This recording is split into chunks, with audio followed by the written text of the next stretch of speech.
जुदा हो और ये जितने हैं समूह खाओ गाँव वाले हटाया जाए। ये सब काम चोर है। ऐसा कह रहे हो आप? ऐसा कह रहे हो आप? नमस्कार साथियों, अभी जो आपने क्लिप देखा वो बीजेपी प्रवक्ता अशोक पांडे जी का है। तो आइए जानते हैं पूरा मैटर क्या है और उन्होंने ऐसा क्यों कहा। ये सारा खेल शुरू होता है आज से ठीक एक सप्ताह पहले 12 सितंबर 2020 को यूपी के न्यूज़पेपरों में एक आर्टिकल पब्लिश होती है जिसमें यह लिखा होता है कि सरकार कैबिनेट के सामने यह प्रस्ताव रखने वाली है जिसमें ग्रुप बी और सी की जो नौकरियों में 1 से 2 साल का प्रोबेशन पीरियड होता था, अब उसकी जगह पर 5 साल का कॉन्ट्रैक्ट होगा। 5 साल कॉन्ट्रैक्ट में रहते हुए प्रत्येक एम्प्लॉय का हर 6 महीने में एक असेसमेंट या आकलन होगा। इस असेसमेंट को सरकार ने MKPI यानी मेजरेबल की परफॉर्मेंस इंडिकेटर का नाम दिया है। बेसिकली MKPI में हर एक कैंडिडेट को या फिर जो भी एम्प्लॉय होगा उसका जो 6 महीने में असेसमेंट होगा उसमें उससे 60% मार्क्स लाना होगा और उसके लिए क्राइटेरिया डिसाइड किया गया है कि किस किस बेस पे नंबर दिए जाएंगे उसे और किस किस बेस पे नंबर उसके काटे जाएंगे। इसमें जो एम्प्लॉय होगा उसे 60% मार्क्स एटलीस्ट लाना है, नहीं तो उसे जॉब से निकाल दिया जाएगा। इस MKPI को मेजर करने के लिए सरकार एक कमेटी बनाएगी जो प्रत्येक एम्प्लॉय का असेसमेंट लेगा और उसके बेस पे उसे स्कोर देगा और उसमें 60% मार्क्स लाना होगा। और जिस भी 6 मंथ में एम्प्लॉय का 60% मार्क्स नहीं आएगा वहाँ पर एम्प्लॉय को सीधे नौकरी से निकाल दिया जाएगा। सरकार ने इसे लागू करने के लिए 3 आधार बताए हैं कि इससे एम्प्लॉय में कर्तव्य परायणता या फिर कह सकते हो डिवोटेड टू ड्यूटी एंड नैतिकता या फिर मोरालिटी एंड तीसरा जो है देशभक्ति की भावना का विकास करना है।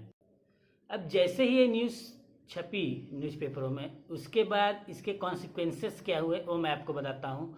जितने भी तैयारी करने वाले या फिर जितने भी कॉम्पिटिटिव एग्जाम की तैयारी करने वाले युवा थे वो सीधे सड़कों पर आकर धरना करने लगे और इलाहाबाद में 13 और 17 सितंबर को काफ़ी धरना किया और वहाँ पे लाठी चार्ज भी की गई और पत्थरबाजी भी स्टूडेंट के द्वारा की गई।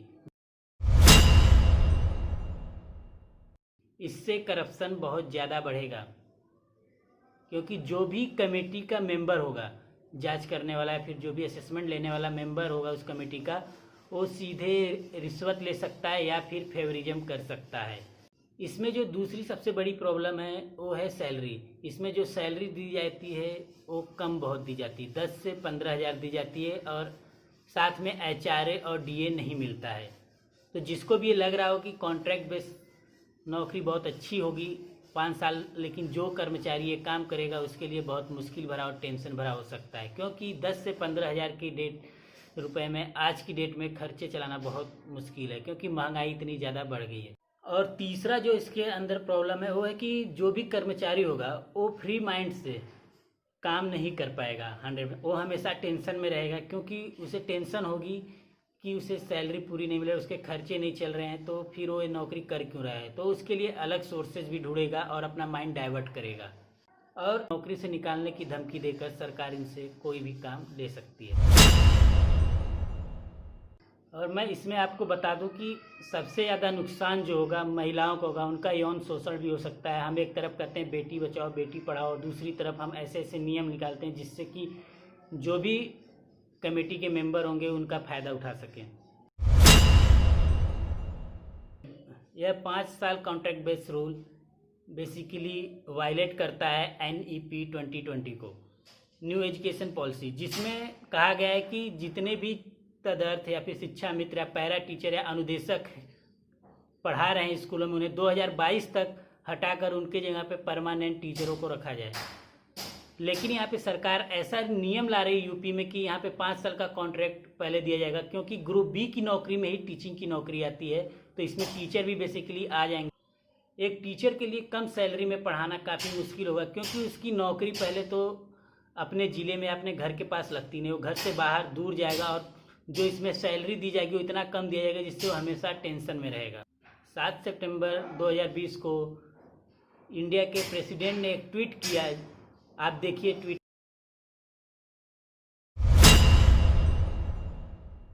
चलिए एक एग्जाम्पल से समझते हैं इस कॉन्ट्रैक्ट बेस का लॉस कितना है।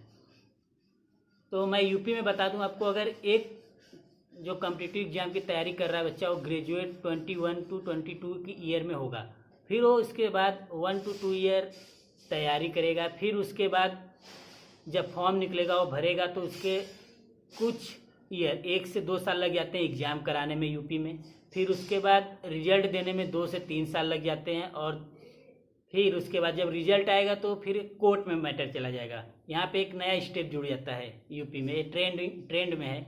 ऐसी कोई भर्ती नहीं है जो मतलब कोर्ट में ना गई हो। फिर जब 1 से 2 वर्ष कोर्ट में लग जाते हैं, कभी कभी 3 से 4 वर्ष भी लग सकते हैं कोर्ट में। फिर उसके बाद वहाँ से जब आएगा तो रिजल्ट फिर से डिक्लेयर करेंगे, और फिर उसके बाद ज्वाइनिंग के लिए काउंसलिंग कराने का डेट फिक्स करेंगे। फिर उसके बाद जब ज्वाइनिंग देरी होंगी तो उसमें भी 1 से 1.5 साल ही लगा देते हैं। अब सोच लीजिए, उसको ज्वाइनिंग लेते हैं, जो एग्जाम परीक्षार्थी देगा 25 से 26 की एज में, उसको ज्वाइनिंग लेते लेते 33 ईयर हो जाते हैं, 35 ईयर मिनिमम। फिर उसके बाद वो 5 साल का कॉन्ट्रैक्ट बेस की नौकरी करेगा, जिसमें उसे एक खतरा हमेशा बना रहेगा कि उसके कर्मचारी जो काम कर रहे हैं उसे करना पड़ेगा, नहीं करेगा तो उसे निकाल देंगे उसकी डीमेरिट करके। और अगर वो मान लीजिए 4थे या 5वें साल में निकलता है तो उसकी एज 39 to 40 हो जाएगी। फिर वो उस एज में करेगा क्या? सरकार मुझे लग रहा है पकौड़े बेचने के लिए ही उन्हें रख रही है, क्योंकि उन्हें अगर 4थे-5वें साल में निकाल देगा तो सीधे पकौड़े तल सकता है। अभी जब मैं वीडियो शूट कर रहा था तो अभी यूपी के डिप्टी सीएम और शिक्षा मंत्री का बयान आया है कि उन्होंने कहा है कि ये जो 5 साल का कॉन्ट्रैक्ट बेस रूल है, ये ऐसा कोई प्रस्ताव अभी तक है नहीं, और हम ऐसा कोई रूल लाने वाले नहीं हैं। बाकी यहाँ पे यूपी की सरकार कहती कुछ और है, करती कुछ और है। आइए देख लेते हैं वो क्लिप जिसमें ग्रुप बी और ग्रुप सी के कर्मचारियों को बेसिकली कामचोर कहा है बीजेपी प्रवक्ता अशोक पांडे ने। सरकार का एक मानना है कि निश्चित तौर पर दक्षता योग्यता जिसके अंदर होगी और जो लापरवाह नहीं होगा, निश्चित तौर पे 5 सालों में निश्चित तौर पे अच्छे और दक्ष लोग सरकारी नौकरियों में आवे, काम चोर जुदा हो। और